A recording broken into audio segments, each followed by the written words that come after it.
What's up, YouTube, man? I appreciate y'all chiming in, man. Like, that means a lot to me. Like, I'm new to this YouTube thing, as I stated before, but I'm really starting to love it.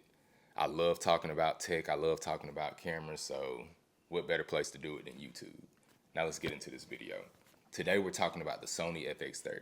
And when I tell you this is a beast camera, like, I mean it. As you'll see as the video goes on, because you know I'm going to show the footage. This camera gets a lot of hate because of the low light capabilities, but personally, I love it, especially for the crop sensor factor. If you're new to videography and you're doing sports, this camera, I'm telling you, it's the camera for you. With this camera, you have to keep in mind, it has a crop. So if you use a full frame lens, you have to multiply whatever that focal length of that lens is times 1.56, and that'll give you your true focal length. Keep that in mind, please, please, please. The camera also shoots in 10-bit 422 color.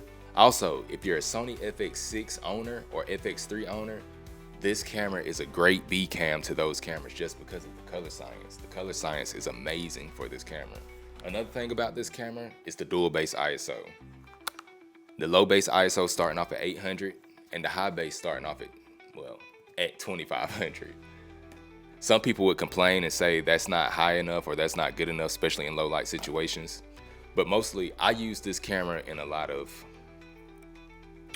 harsh situations. And I don't really have any issues out of it. If you know what you're doing, I believe you can make this camera work. I've shot weddings, I've shot documentary films, I've shot sports, I've shot parties in almost pitch black and the images came out exceptional. Also, this bad boy has two card slots, CF Express Type A card slot, and then also the standard card slot for the V30s, V60s, V90s. But keep in mind, if you don't have the CF Express Type A card or a V60 or higher, you will miss out on some features. You won't be able to get the 4K 120 or the 10-bit color, I think. The 10-bit 422, I think you'll get 10-bit 420. Look that up. For those of you who do not know, APS-C lenses are tremendously way cheaper than full frame lenses. APS-C is the way to go if you're a young, inspiring videographer and you're just getting started.